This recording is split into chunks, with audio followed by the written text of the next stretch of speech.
As April appears to be the month beginning the heavyweight season, Joyce is going to have to look into the mirror as he faces one Hrgovic, who also needs to look in the mirror to assess what's next for their careers as they cross paths on April 5th. Let's talk about the heavyweight heavy impact.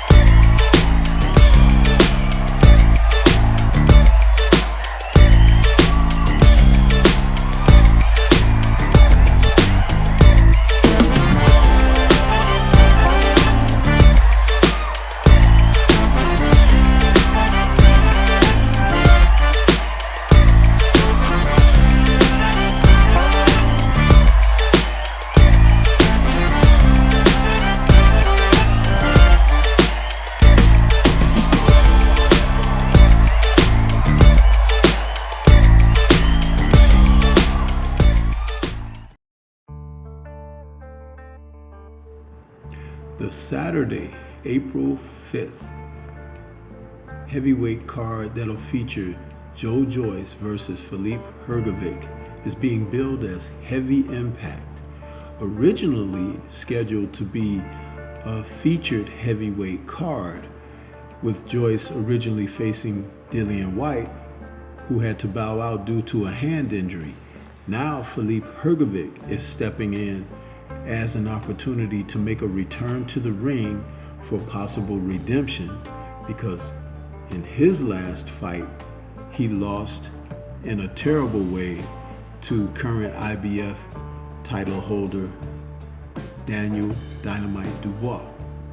So Joyce, who is also coming off of a battle with Derek Chisora that saw him come away with a loss to Chisora, both men are now featured against one another, have faced each other in the amateurs, and now looking to get something cooking in the professional end of their careers, and it's looking like it's pretty much an even field right now, with Joyce entering the bout with a record of 16-3 with 15 KOs, and Hrgovic entering with a record of 17-1 with 14 KOs. The difference being that though Joyce has more losses on his record, Hrgovic possibly should have more losses on his, because he had two performances that people really question.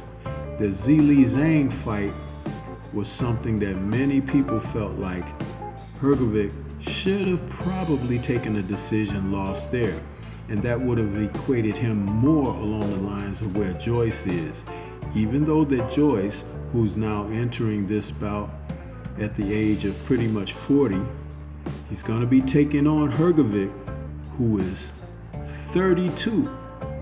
And these two men, though their careers have stalled somewhat, you have to give a lot of credit to Joyce, because he has tried to make the most of his career with fighters like Joseph Parker and Zhilei Zhang and Derek Chisora amongst the last of his 6 matches. Those men have tested Joyce in a way that he hadn't been tested before.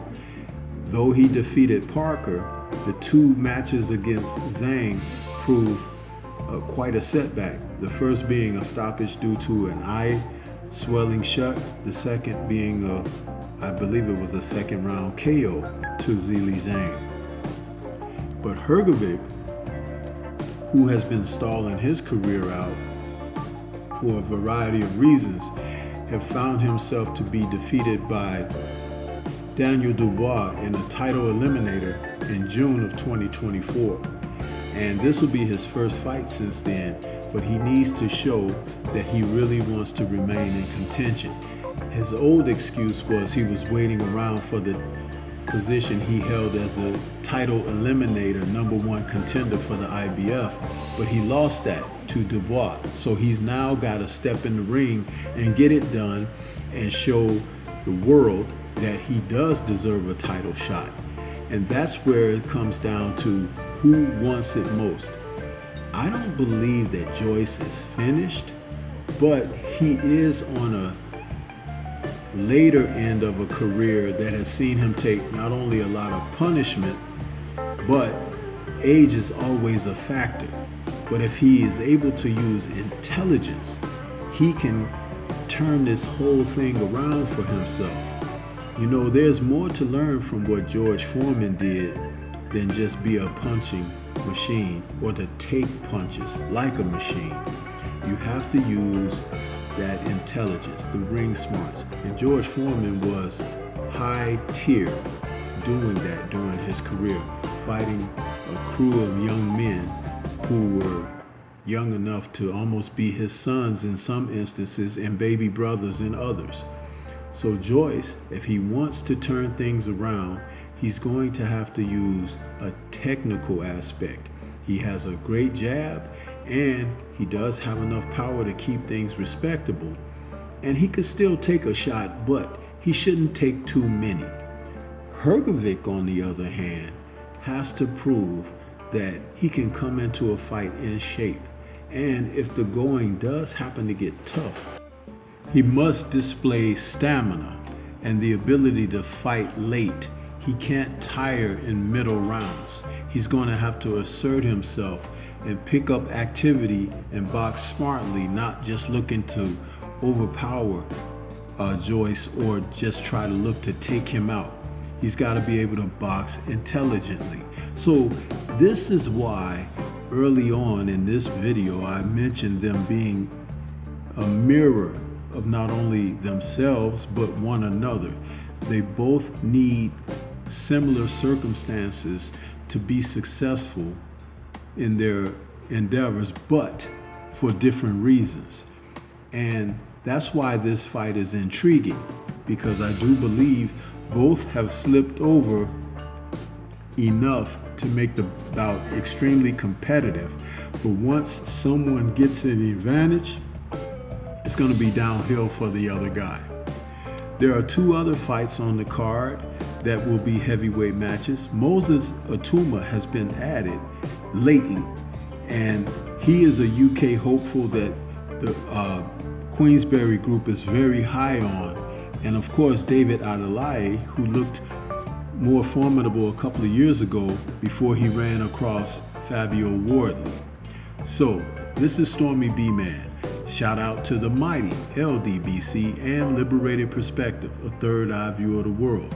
For more content such as this, please like, comment, subscribe, and share. Let me know what you think about these UK heavyweights and what could be happening next. Peace to everyone out there, and everyone please remain safe.